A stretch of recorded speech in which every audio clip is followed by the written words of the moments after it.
Okay, so as part of the Aliencell help playlist on my channel, today we'll be doing a video on adjusting photos for slate. Well, maybe not this piece of slate. It's got a bad defect in it, but that's what we're going to do today. We're going to run a photograph on slate, and I'm going to show you how to use the Alienspace software to get premium results. So let's get started. All right, let's get this done. So I have the Alienspace software open. I have clicked the plus button and I have an untitled canvas here. I'm going to use my mouse wheel. I'm going to press Control and the mouse wheel to zoom out so I can see the whole workbed. If I press down on the mouse wheel, I can move it around like that. And the first thing I'm going to do is import an image. I'm going to grab this image of my beautiful wife 55 years ago when she graduated college, and I need to crop this image. So I'm going to grab a primitive down here, a rectangle. I'm going to hold shift to constrain it into a square because I know that I need an 80 by 80 square. And if I come up here, I can lock the aspect ratio and just set this exactly to 80. And there we go. There's our 80 by 80. Now, with this, I need to shrink this photo down. So I'll start shrinking it down.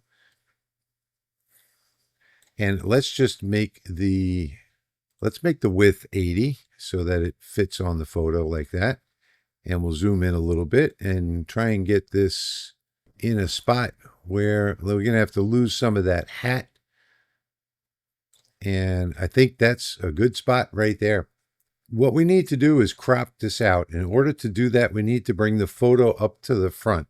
So I'm going to just click on the photo itself. I'm going to come up here to Arrange. I'm going to bring it to the front. And I'm going to select everything here, right click, and I'm going to use the clipping mask to crop the photo. So now that we've got the photo cropped, you'll notice that when I click on it, we can't adjust it at all over here. But what we can do is hold the Control key and pass our mouse and click on the original photo. And now we have image adjustments. So now I can use all of my image adjustments. I'm going to increase, let me zoom in just a little bit. I'm going to increase the clarity like that. I'm going to increase the contrast way up on this, probably really high because this is on slate. So we'll bring the contrast all the way up. We'll bring the brightness up to about there. Looks good. If we take a look at it in negative, everything that's in white won't be as engraved as deep. So her hair will stay black. Her eyeballs will stay black the way I want it. And I think that looks pretty good just the way it is. Maybe I'll raise the brightness just a little bit more. And I think that's pretty much ready to engrave. Now I do have to set my parameters up here. And I did remove the honeycomb. So I do have the knife bed in now. So I'm going to do process on slats. Say confirm. The material we're going to pick is square rock coaster. It's slate, actually. We'll confirm that. And we don't want to do an autofocus on this. So what I'm going to do is zoom out here. And I'm going to come over here to the ruler. And I'm going to measure by a select point. And let me take a photograph of the work area first so I know I'm measuring in the right spot, because I know I'm definitely not in the right spot right now. And as you can see, I'm way off. So let me bring this in, zoom in a little bit, and make it a little bit larger so that it fits on the slate properly. I really just want to cover the bottom. Okay, so that looks pretty good right there. I can take a little more of the hat off. And I think all of that looks good just the way it is. Now I'm going to measure at the select point. And when I click on this, I'll just click right in the center of the slate, and the machine will autofocus.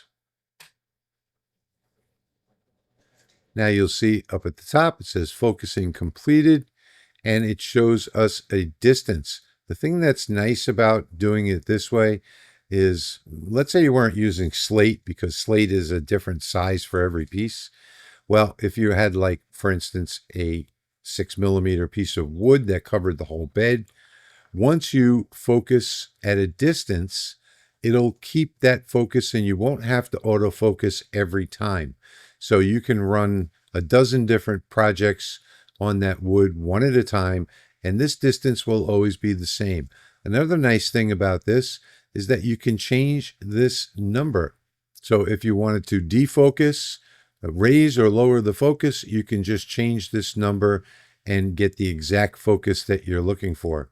Now let's take a material preview right here, material simulation. We'll click on that. There is the slate. So if I select the picture again, I just need to click invert like that. And now we have a picture of what it's going to look like, or a simulation of what it's going to look like on the slate. So now we can adjust our parameters. And I know I want to run this at top speed. I want to run all my projects at top speed, and I want to increase my power to a point where I think it looks good. And I think that's looking pretty good right there. Let's go with 24. That looks really good. So now we're ready to run this job, and all I have to do is click process.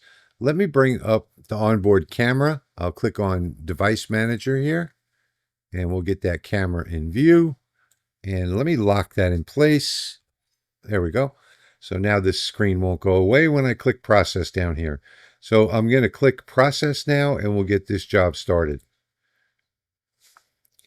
We'll give it a second to transfer the file. I am on Wi-Fi, and we're ready. I can press the button. Now you'll notice that the laser will not autofocus this time. It'll run over, lower to the exact number, and start the job. And here we go.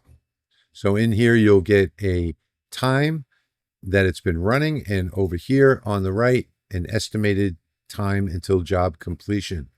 And I will go ahead and speed this video up for you so you don't have to wait as long. Hey there, folks, step right up, come see the show. It's the Louisiana Hobby Guy ready to go. Fast forward, ain't no delay. From the heart of the bayou straight to your place. In the shop with the laser on high. You can see the sparkle in his eye. Cutting wood so fast, it's almost a blur. Whirling through projects with a lively stir. Fast forward, y'all, Cajun beat. Clapping our hands, tapping our feet. From gumbo pots to jambalaya, it's a feast. Louisiana Hobby. All right, and there you can see the job is complete. And the estimate was 4 minutes and 15 seconds. So it was off by a minute or so. Let's go take a look, see what we get.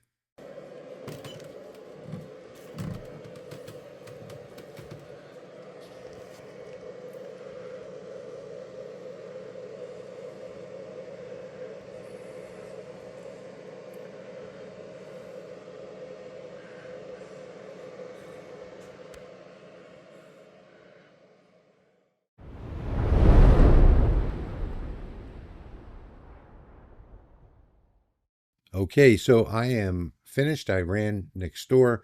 I sprayed a quick coat of lacquer on top. I don't know how this will come out on this camera, but I can take a picture of it and put it on the screen. If it doesn't come out good, there is the final result. And like I said, I'm not quite sure how well this will come out on this camera, but I know it looks really wonderful in person. Came out really nice. The software is very easy to use. I really do enjoy the image adjustment and the live preview, or the simulated preview on material. It's a very good feature that's built into this, and it makes your testing so much easier. You don't have to spend so much time on material testing when you have a simulated view of what it's going to look like. So I'm starting to like this software more and more. Now, this is part of my Aliencell playlist. So if you like, I'll put some more videos right up here. You can watch these next. I have a dozen or so of them already on the channel, and I hope this video helped you out. So I want to thank you for watching, and I'll see you in the next one.